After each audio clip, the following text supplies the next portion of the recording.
ito. An animal where both testicles failed to descend to the scrotal sac. Oh, di ba? An animal where testicles failed to descend, no? At or to the scrotal sac nila. 'Di ba? First teachers, we have a word here, testicle. Ano ba yung testicle? 'Di ba? Testicle, kapag nito yung testicle, hindi lang po yan true sa human being. Testicle as well is also true to those male mammals. Again, testicle also as well is true to male mammals. And kapag testicle yung pag-uusapan po natin, na kapag testicle po yung pag-uusapan po natin, no? This entails what do we call as ano to? Hormones, 'di ba? Hormones and ano pang isa? Okay, sperm cells. And this one is teachers refers to reproduction. 'Di ba? Sexual reproduction. This involves sexual reproduction specifically for male mammals natin. No? So, of course, if you cannot find testicles, other term for this one is gonads. Okay? And others, they term this one as testes. Testis kung singular. Testes naman kung plural, no? Testis kung singular, testes kung plural. Anong spelling ng testes, sir? Ito po yung spelling ng testes natin. Ayan, ha? Testes po yan, sir. So, mammals in general, kapag male yung mammal natin, they all have this what do we call as testicles. However, there are some exceptions. No? There are some exceptions. Ganito, isa lang bayag, no? Isa lang ang bayag ng aming kalabaw. Actually, dalawa yan. Testicle comes in pair. However, isa lang talaga ang pumunta dun sa ilalim, yung nakikita. Tapos yung isang bayag ng isang hayop ay nakatago sa loob. And that is a certain condition or abnormality ng isang animal. Okay? Bakit po ba, sir? The size of the testicle, teachers, no, can be considered as one of the factors on how fertile, how healthy that certain animal can reproduce. Di ba? So that's the reason why dapat bababa at bababa talaga yan, no? Ang dalawang bayag ng mga hayop ay kailangang bababayan for them to be considered as a healthy animal.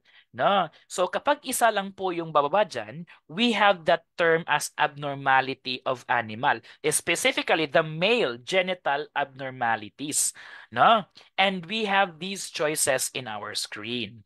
So kapag i-figure out na ano ba yung bayag, sir? Di namin naiintindihan yung bayag na yan, sir. Eto po yun. 'Di ba?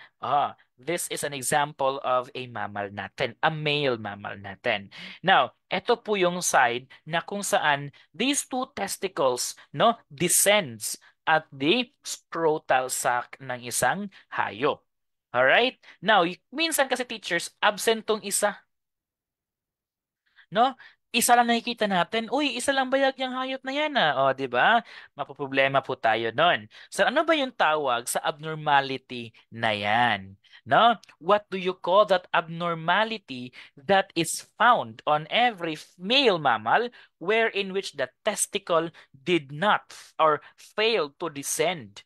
No? Failed to descend in the scrotal sac natin. Di ba? Anong tawag sa kanila? One or two, one or two testicles failed to descend in the scrotal sac. No?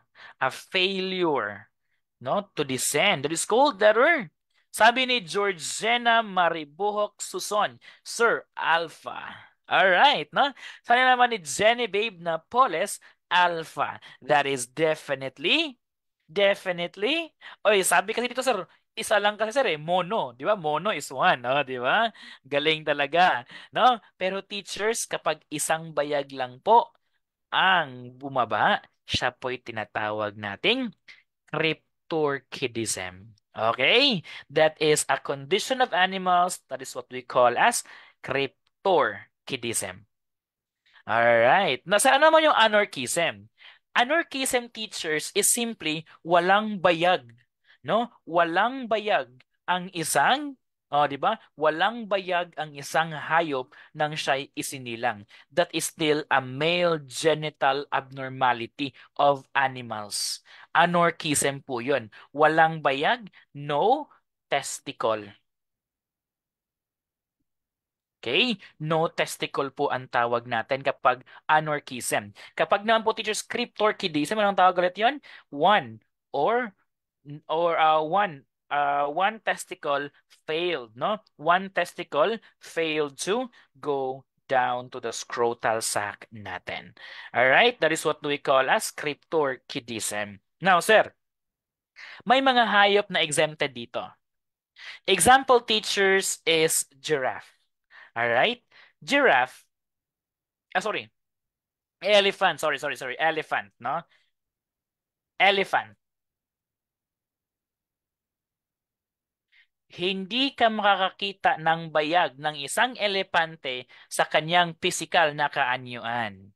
Anong tawag natin doon? Kapag hindi rin nakikita pero meron pong bayag ang mga elepante, they have testicles. However, wala po or hindi po nakikita sa kanilang katawan. They do not manifest it in their body. O, labas taga agriculture. Anong tawag sa mga testicles ng mga elephant na kung saan hindi nakikita sa kanilang body ang kanilang testicles? What do you call that certain phenomenon in every elephant? That is what we call as, all right, testicons. Okay, no? Testicons. Actually, meron silang bayag. Kaso nga lang, hindi nga lang nagpapakita ka ng physical na kaanyuan. They both stay, these testicles or testicle teachers, the testicons, they stay near the kidney or beside their kidneys. No? So elephant have testicons, meaning to say that testicle did not go out, however, it's present in their body. No? That is called testicons sa kanila. Now, ano naman ang tawag sa pagkuha ng mga testicles o bayag ng mga hayop? What do you call that surgical removal or surgical term or ano no, a term in removing the testicle ng mga hayop? Sige, anong tawag sa kanila? Pag makasagot kayo dito, para talagang advance kayo. Ha? What do you call this one? Di ba yung mga baboy natin, kinukuha na niya ng mga testicles, correct? Oh. Yung mga baboy na hindi pang sanay, no? Yung mga yung mga baboy na ibibenta along the way, no? Kinukuhanan po yan sila ng mga testicles because that is to remove the odor during the time that they are going to be, ayan, kakatayin po sila. That's removing the testicle. What do you call that certain condition? That is called very good, Mr. Michael. Siya po ay isang castration. O, di ba? Sabi naman po ni Louis Bebelon Calang, Sir, kapon po yan. Yes, kapon po. However, caponizing is general term po kasi yan to refer to get the male hormone of a rooster. No? So, in general, that's castration. No? Castrate. Pero to be specific, si kapon po, no? Usually sa ating language kasi kapon, no? Sa Bisaya term kapon is kuna ng mga testicle. Pero in medical term teachers, especially in veterinaries, no? When they refer to caponizing or caponization, that is removing the male sex hormone of a rooster, no? Kapon po ang tawag natin doon. However, for this case, castration po, that is removal of the testicle. For the male, that is what do we call as orchiotomy. No? That is orchiectomy. That is for the male. This is for the male. Oh, di ba? Orchiectomy. Sorry. Orchiectomy. No? Orchiectomy yan. Orchiectomy. May letter C yan dyan. Okay? Orchiectomy. Alright, no? For the female naman po teachers that is oophorectomy. Oo.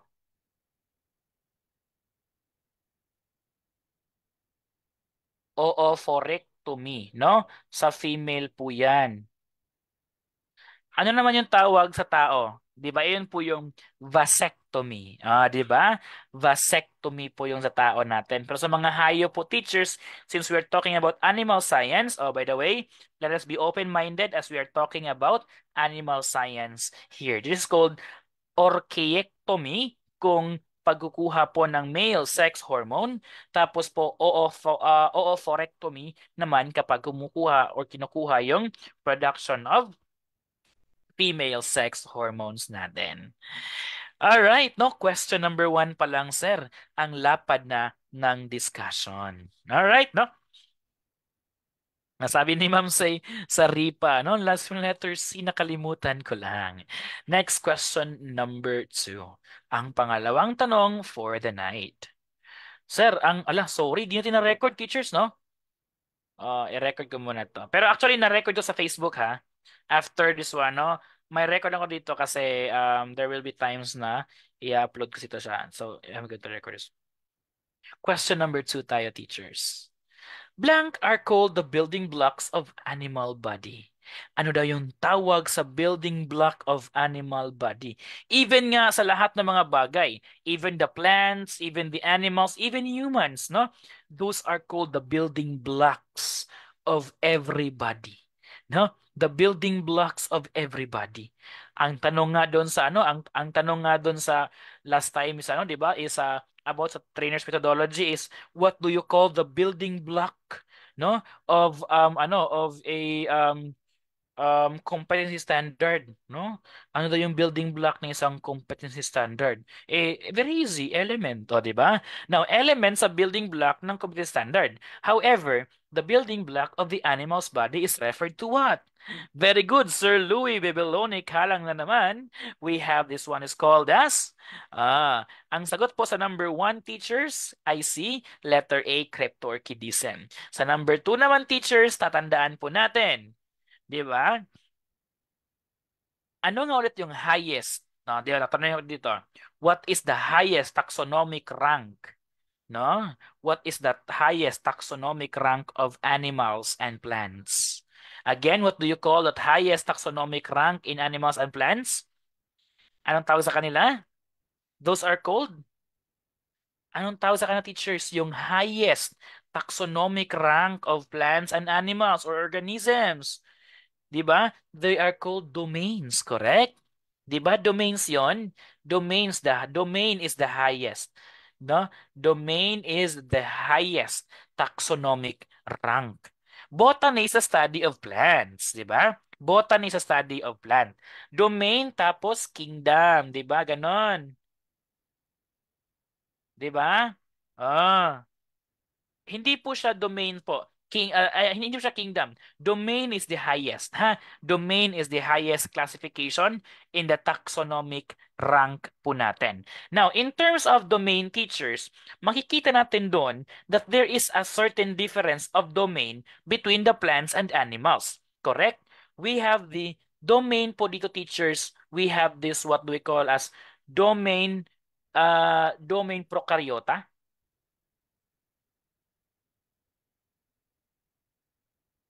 and domain eukaryota.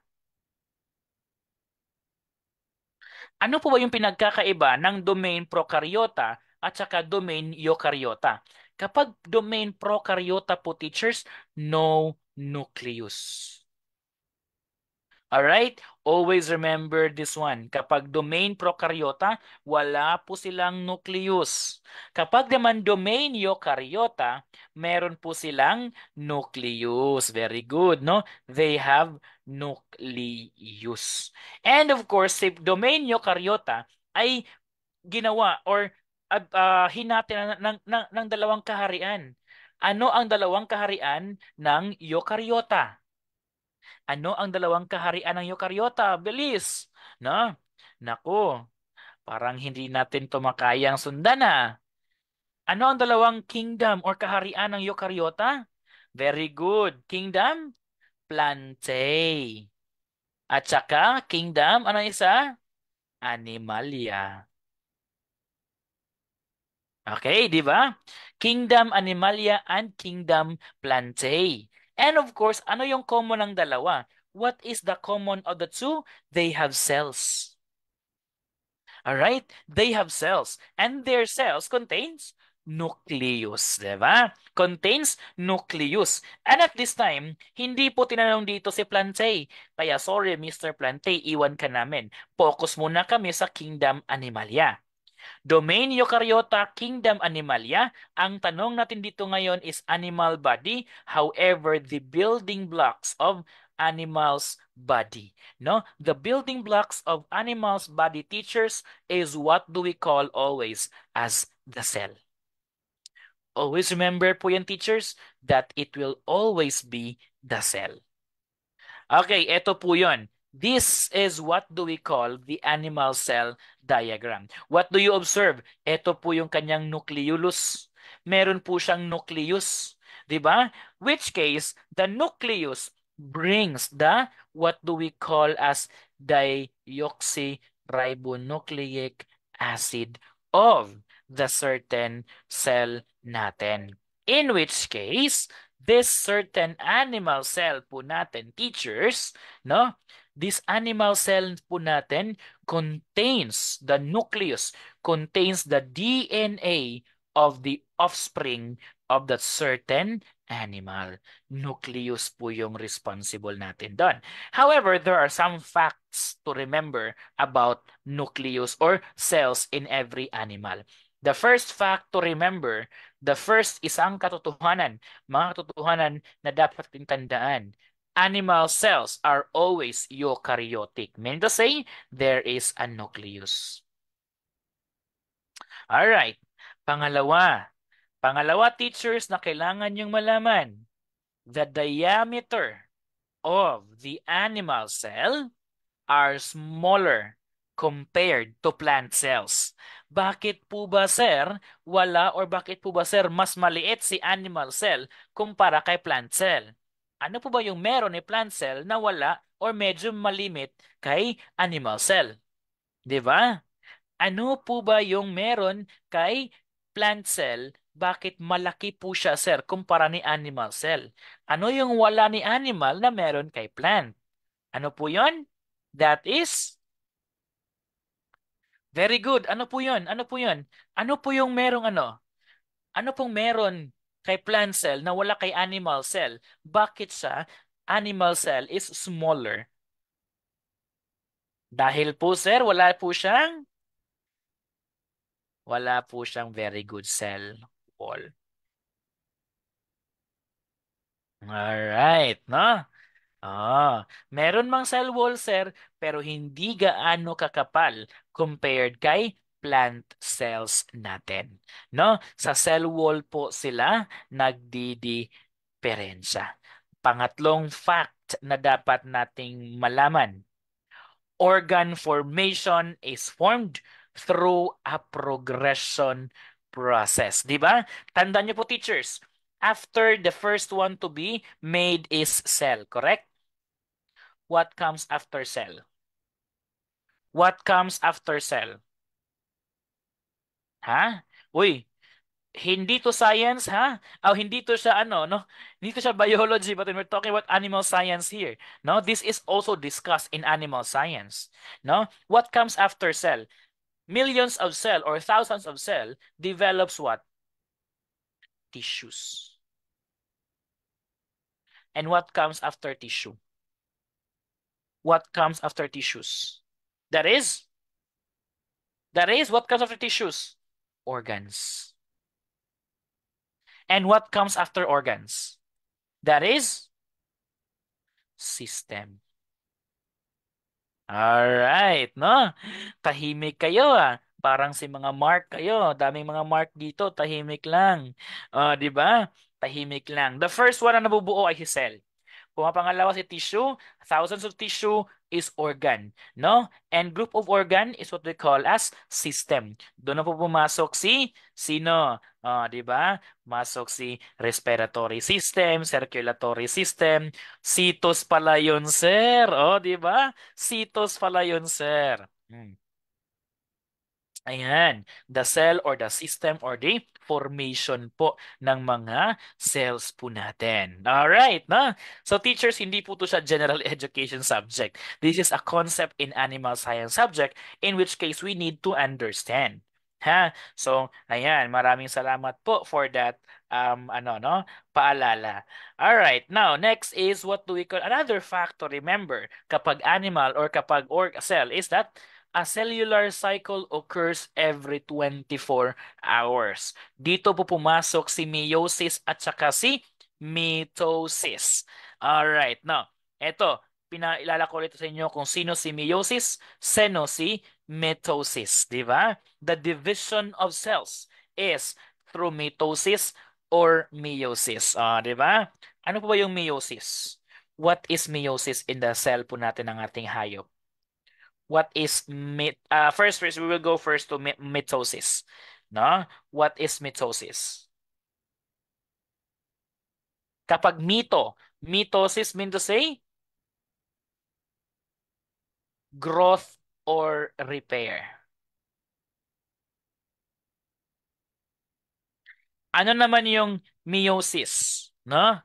Ano naman yung meiosis? No?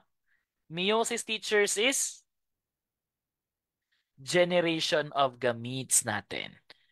No? Generation of gametes. Ayan. Generation of gametes, that is meiosis po natin. And eventually, we have the last one. We have the last one.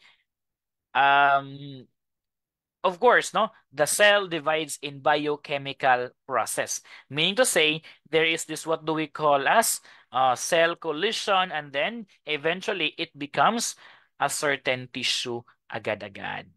No? So, next, the answer here is what do we call as letter C, cells po natin. The correct answer is Charlie. Now, sino si fatty acid? Now, sino si fatty acids? Teachers, these fatty acids are necessary for our or for the animal cells po natin or the animal body po natin. However, there are what do we call as fat-soluble vitamins. What do you call those fat-soluble vitamins, teachers? Ano yung tawag natin or ano-ano yung mga fat-soluble vitamins? Oy, may ano to, parang may acronym to, di ba? Kung CITOS para kay cell production po natin, we have this what we call as ADEC. Di ba? ADEC, the cell or the fat soluble vitamins. Again, the sorry.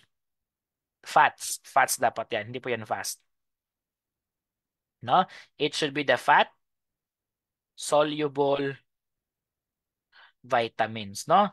Meron naman tayong mga water-soluble vitamin, pero ito siya, fat-soluble vitamins.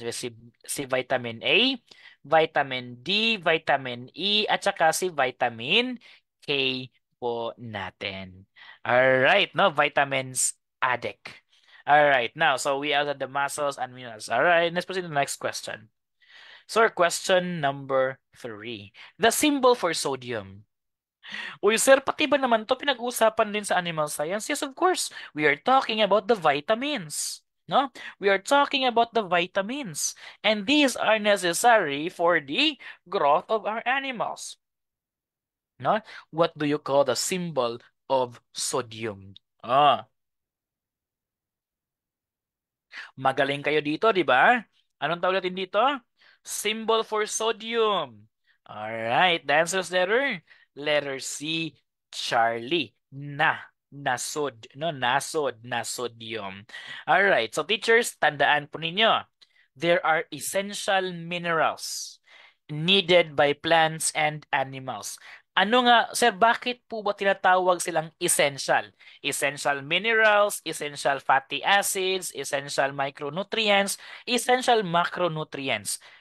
Bakit po ba, sir, tinawag silang essential?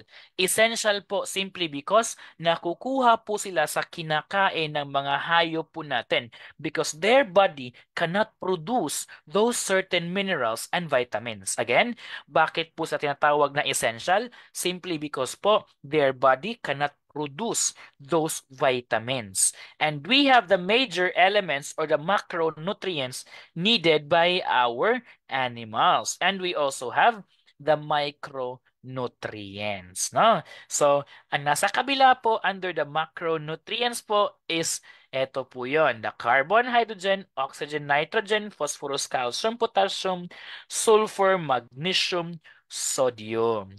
'Di ba? O chon. Chon palang daan, sir, no? Chon tapos phosphorus, ayan, calcium, potassium. We also have micronutrient. Pag micronutrient, eto na po yung nasa kabila. Yung mga maliliit po na mga nutrient natin. However, kinakailangan pa rin ng katawan ng mga hayop natin. Now, sir, actually, meron tayo dito sa kabila. We have this what do we call as more essential nutrients, no?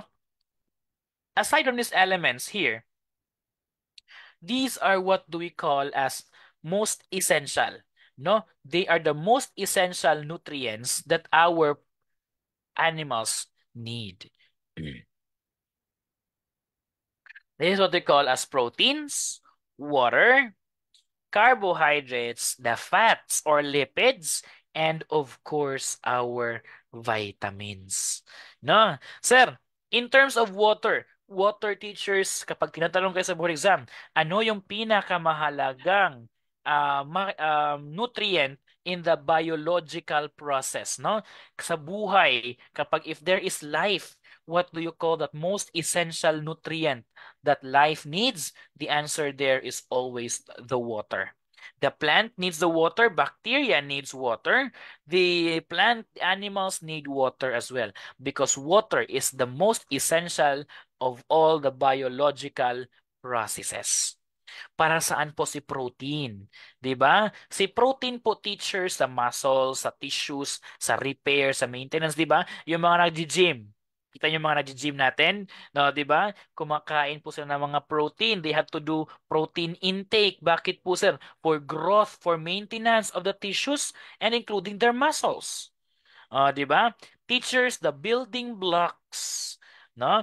The building blocks of amino acid, 'di ba? The building blocks of the body natin po dito, teachers, is proteins po natin. And of course, carbohydrates. Kapag carbohydrates, the primary source of energy ng bawat animal, no? Again, bawat hayop, teachers, nangangailangan ng carbohydrates. Even humans, 'di ba? Nangangailangan po tayo ng carbohydrates. Ano po ba or what type of sugar is found in carbohydrate? Bakit po ba kinakailangan po siya, sir, ng mga hayop? What sugar is found in carbohydrates that is needed mostly by animals? What sugar po yun? Anong sugar po yun, teachers? That is what they call as glucose. All right, no? Glucose. Glucose, under po siya, sir, sa carbohydrates. Kinakailangan po siya, sir, ng ating mga hayop at even humans po natin. Glucose po ang tawag natin doon. Now, so sir, sino naman yung mga fats? Sir, hindi po ba si fats nakakasasama? Hindi po. No? Fat, teachers, remember, is another important energy source sa mga animal po natin. Bakit po fats, teachers? No? They provide more energy than the carbohydrates po natin. 'Di ba? Ganito lang po kasi 'yon. Baliktarin po natin, 'di ba? When fats or when carbohydrates are not used as energy, they will become fats, correct? Tama po ba? When carbohydrates are not used as energy, they become fat. However, when there is a lack of carbohydrates, they use fat to become the energy. Again, ito po yung pagkakaiba ng dalawa or yung relationship ng dalawa. Kung ikaw daw or kung yung hayop daw, naparami yung kain ng carbohydrates, at the same time, hindi po siya nagtatrabaho, hindi po siya gala ng gala. The tendency is that carbohydrate, since it is not used as an energy, it becomes a fat. Okay? Nagiging taba po yon. However, kung ikaw naman po teachers or sorry, kung ang hayop naman ay kumakain, however, nauubos na yung pagkain niya, no? Nangangailangan na siya ng energy. No? So what will happen to the body? The body needs another energy. Therefore, kukuha siya doon sa mga fat. And he's going to transform fat into energy. 'Di ba kapag ang mga hayop, uy, bakit payat na payat yung hayop ninyo? O 'di ba? Kulang sa pagkain ng carbohydrates. Kaya nagiging payat sila kasi yung fat mismo ng kanilang katawan ginamit na bilang isang energy. Okay po ba? And the last one po, teachers, is we have this what do we call as the vitamins. Ang mga vitamins is very simple. They are small but terrible. Bakit po sila small but terrible? Simply because, no, maliit lang po sila. No, they are organic compound wherein they are required in small amount in every body of the animal. However, wag mong maliitin ang small amount na yan because it can lead them to deficiency in their body if hindi po sila nasusuplayan, di ba? Example po natin dito, sir, is example is the scurvy ng mga hayop and even human being. May scurvy din doon, no? So vitamins, teachers, is that those are divided into two. Nahati po sa dalawa yung vitamins natin. Example po, sir, or ang unang kalahati po ng vitamin is the water soluble. Alright? And ang ikalawa po dito, teachers, is what do we call as the fat soluble. No? Sir, what are those vitamins? What are those vitamins na water soluble? Oh, i-exempt mo na lang si ADEC. ADEC. Lahat ng ADEC, fat soluble. All other vitamins na hindi nakasulat kay ADEC, those are water solubles. Example po, sir, vitamin C, vitamin B complex mula po sa vitamin B1, B2, B3 hanggang B12 na po yon. No? Those are water solubles po natin. And of course, minerals, no? Hindi po nasa dito pero may mga minerals po natin. Alright? Sabi ko na kanina, bakit po sila sir tinatawag na essential? Simply because, bakit po sila tinatawag sa essential ulit? Simply because they are the body of an animal cannot produce them. That's the reason why they need it for their daily intake to sustain the an energy of an animal po natin. Okay? The answer here is sodium.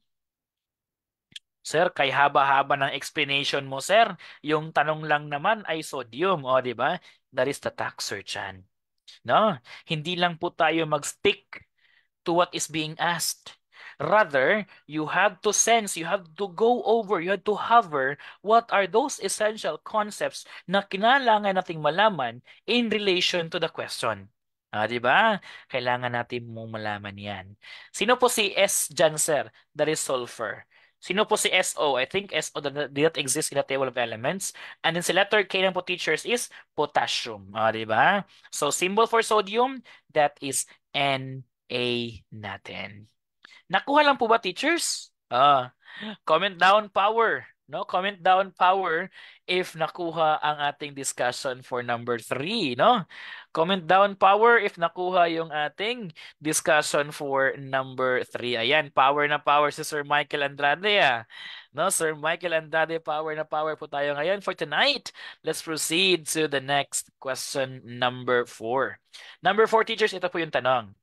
Which of the following cattle breeds is the smallest? Oy, no, power na power yung iba.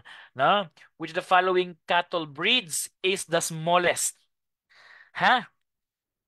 Alin dyan yung pinaka-smallest? No, di ba? Pinaka-small or the smallest among all.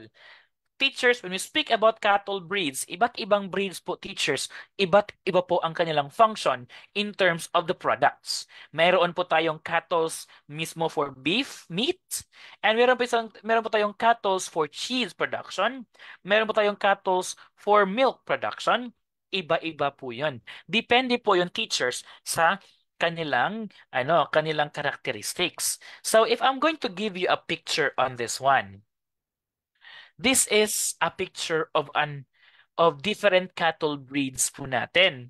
No? Sir, lahat po yan, sir. Mga ano na po, sir, the same height po kasi yun. Kaya we cannot really we cannot really figure out. But yan po yung iba't ibang mukha ng ating cattle breeds po natin. Isa-isahin natin to, ha? Pag sinabi nating Ayrshire, no? Hindi po yan Ayrshire, ha? Hindi po to siya Ari. Dapat Air po yan, AYR. No? Ayrshire.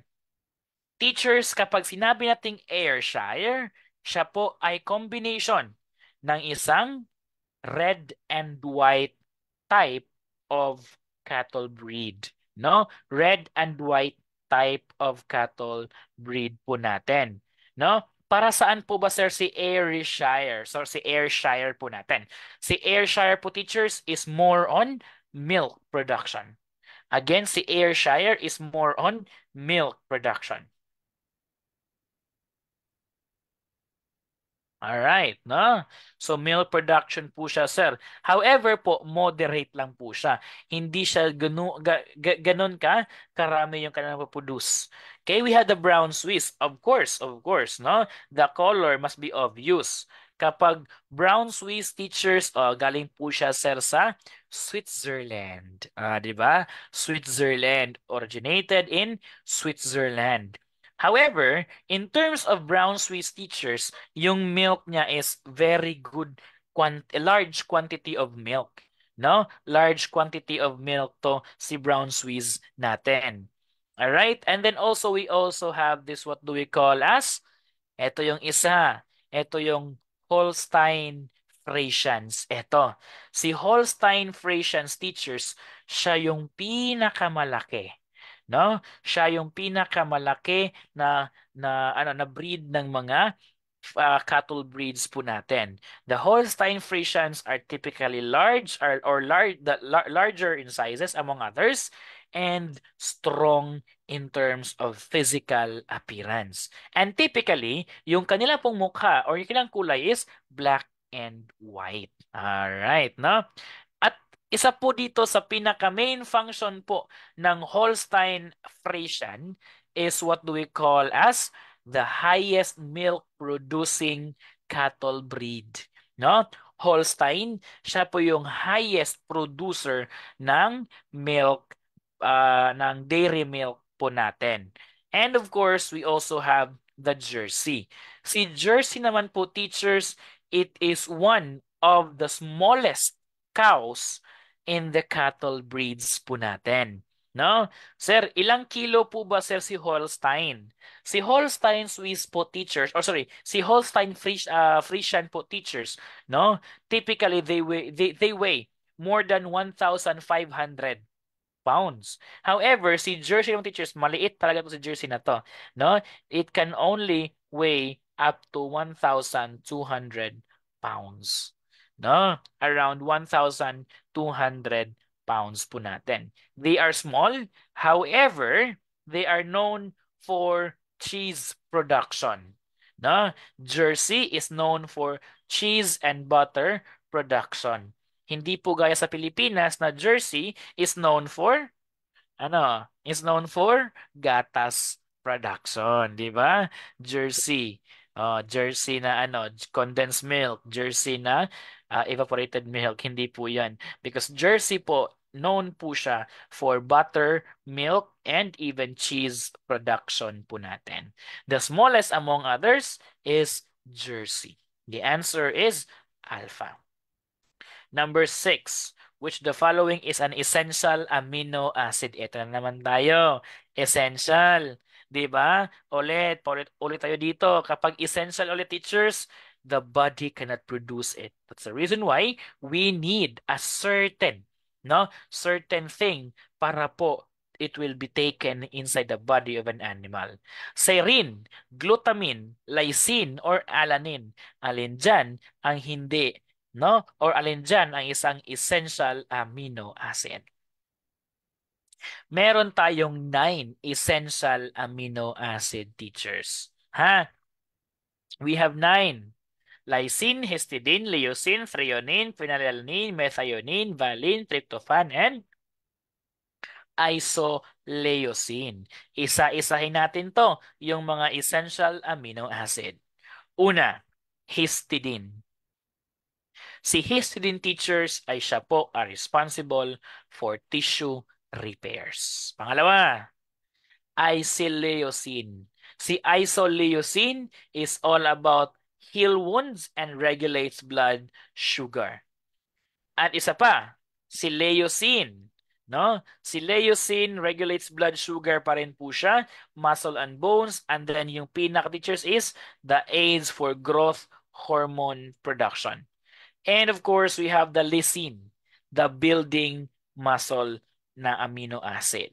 'Di ba? And we also have this what we call as methionine. Si methionine teachers, siya po ay no, absorb selenium. Kaya nga po, it strengthen the nails, no? It strengthen the nails and makes your hair shinier. And we also have this what we call as phenylalanine. Phenylalanine teachers is the absorption of protein and other enzymes in your body. And of course, importante po si phenylalanine sa atin pong brain function. And we also have this what we call as threonine. 'Di ba? Si threonine is for skin. And then we also have tryptophan. Tryptophan is for growth. 'Di ba? 'Di ba sa mga patalas na sa TV natin, 'di ba? Tryptophan. So the teachers is what we call as valine, concentration and muscle coordination. These are the 9 essential amino acid. Among the 9, sino yung na-mention doon? The answer is lysine. Lysine is para saan? Muscle building. One of the essential amino acids is muscle building for lysine. Number 7. Ear and earlobes, wattles, beak, and comb are the external anatomy of what farm animal? Sige nga. Kayo po ay graduates na po, di ba? Medyo tayo, um, free tayo sa internet, di ba? To search about reels, to search about mga Facebook trends or videos. At this time, teachers, eto. Saan nyo to nakikita ang lahat ng mga bahagi na yan ng animal? Meron siyang ear, earlobe, wattle, beak, and comb. Saang hayop po ninyo nakikita yan? Sige. Very good, Ma'am Selene Sierra Romeo. All right. Now, Patricia Maris and Michael Andrade. The answer here is you can find this one as the external part or anatomy of your chicken. Okay? Chicken po yan, teachers. Ha? So, teachers, chicken po yan. Now, let's talk about the internal. Ito po yung external. Let's talk about the internal anatomy of your chicken. Ito po yung mga internal anatomy of chicken. Ito po yung beak. Di ba? Now, sir, ano yung tawag, sir, sa pagkuha, no? Sa pagkuha po, sir, ng beak po ng mga chicken natin? What do you call that procedure, no? In removing the beaks of your chicken. Sige daw. Ha? What do you call that one, no? Anong tawag natin dyan?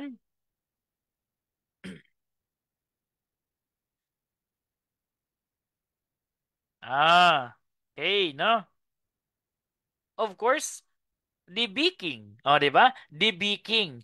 Ano naman po teachers yung tawag sa pag-remove dito? Di ba? Minsan, di ba, yung mga roosters natin, kinukuha ito ng mga tatay natin, di ba? Itong bahagi na to. Para daw po magiging isang agresibo yung isang manok. Tama naman, no? Tama naman. Removing this comb ng isang rooster will make the rooster become more aggressive, will make the rooster become more confident.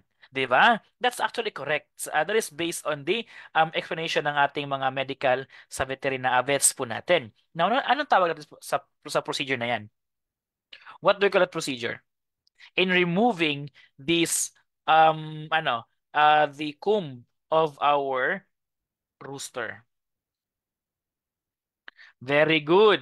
That is, pag remove po dyan, that is called dubbing.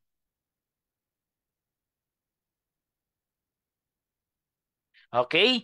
Dubbing is an act of removing the comb of our roosters natin. Para sa po sir, to build the confidence and to become more aggressive po natin doon. Now, let's proceed now to what we call as the internal components.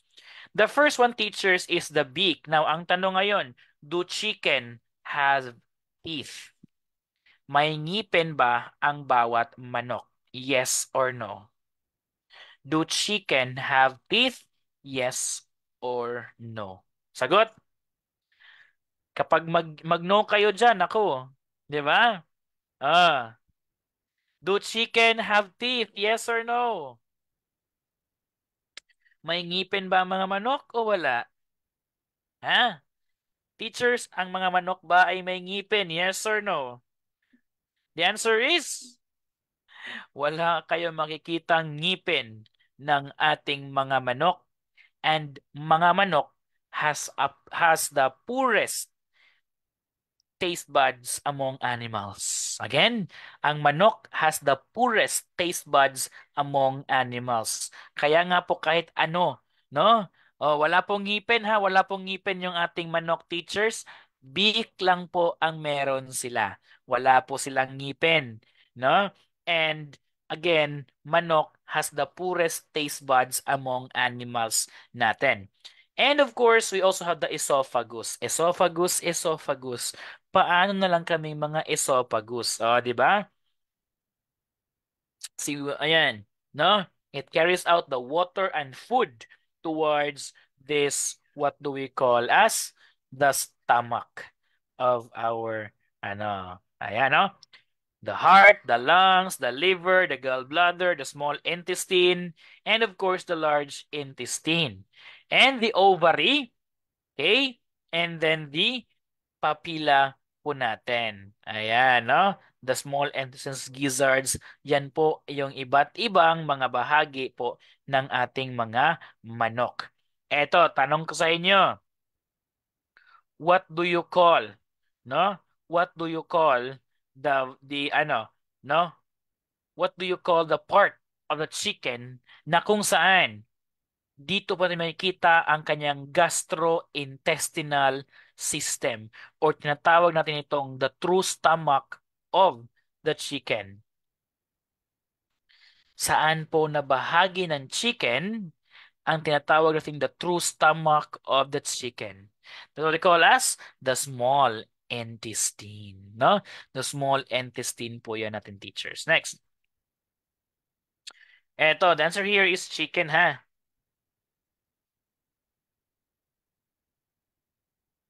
Next question tayo. Let's have question number 8.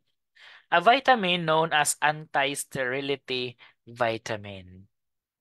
Anong tawag sa mga vitamina? Tinatawag nating anti-sterility vitamins.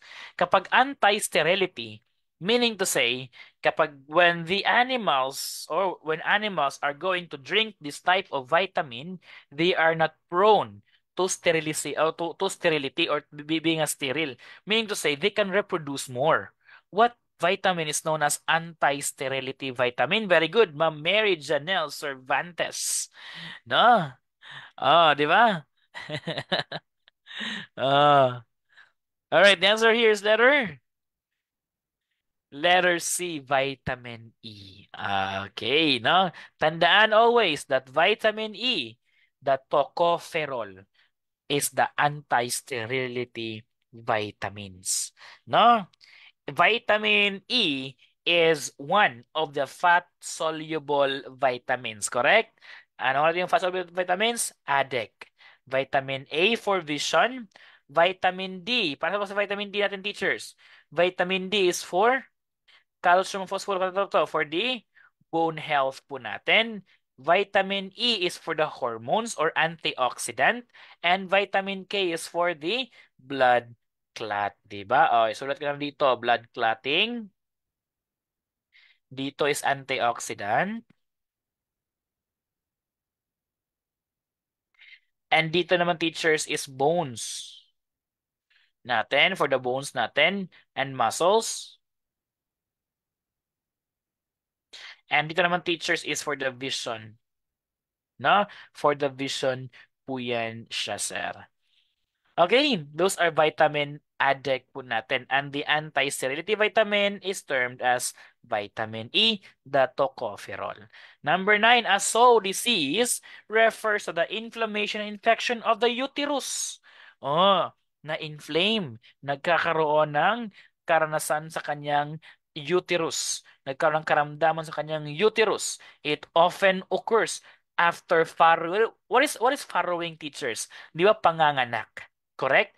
Farrowing is panganganak, dystocia, or nakuhanan po siya, sir, during the abortion. No? What do you call that certain disease in the certain soul after farrowing, dystocia, or even abortion? Anong tawag doon? Ha? Anong tawag din doon? 'Di ba? Mastitis. Ano yung mastitis? 'Di ba? Mastitis. Ito po yung ano, 'di ba sa mga suso po 'yan ng mga baboy po natin, 'di ba? Mastitis. Ito po yung teachers, oh. Tatandaan niyo lang ang MMA. Mastitis, metritis, agalactia. Again, MMA, metritis, mastitis, agalactia. Now, the noise caused stresses for sows during the farrowing period. Dapat very silent yung environment natin. Okay? Very silent po yung environment po natin. Bakit po, sir? Kapag nanganganak po sila, sir, at very maingay po yung ating mga hayop or yung ating paligid, it will lead them to metritis. What is metritis, teachers? There is the infection of the uterus here. Ano naman yung mastitis? Ito yung mga mastitis, teachers, oh. Ventilation system, the poor hygiene in the cage of our pig. At the same time, a wrong feeding method, no? It will give them mastitis problem. Ano ba yung mastitis? Ang mastitis po, teachers, is that same true with agalactia, almost the same as agalactia, wala na po maproproduce na milk sa kanilang body po, teachers, no? So bacteria enters the canal and then this mga suso nila is lalaki po yan, no? It will be inflamed and eventually it will not produce more milk and that becomes mastitis natin. However, if we go back to the question, the sow disease that is found in the uterus, if we're gonna refer to this picture, the uterus is found here. That is what we call as metritis. Metritis. Number 10. Sir, number 10 question is, a process of subject young animals to heat and warmth of their parent in order to increase their chances of survival. Teachers, if you had observed here, meron po tayong tinatawag na warming in their parent. Meaning to say, kinakailangan nila yung parent para po sila ay magkakaroon ng init ng katawan. Anong tawag sa kanila? Kapag dabing removing po to ng comb ng isang bird or poultry. Kapag caponizing naman, teachers, di ba sabi kanya caponizing, it refers to the removal of the male sex hormone ng isang rooster. And we were only left with incubation and brooding. Alin sa dalawa ang tamang sagot? Very good. When you speak about incubation, di ba? Letter B, incubation po ba to? Teachers, in the general term po kasi, si incubation is maintaining a uniform heat. Meaning to say, dapat uniform heat ang ng isang environment. However, kapag to maintain the uniform heat, it could not be provided by the parent. Rather, the incubation is done through artificial heat source. And in fact, our question is talking about the parent. Therefore, we will not be using the word incubation here. We will be using the term brooding. All right? We will be using the word brooding. No? So we will be using the word brooding, not incubation. Again, incubation is giving a fair heat to every animals. Mean to say that there is this what we call as uniform. But then, if the question speaks about a warmth or a heat from their parent, siya po ay brooding. Inaalagaan po yan ng kanilang mga inahin.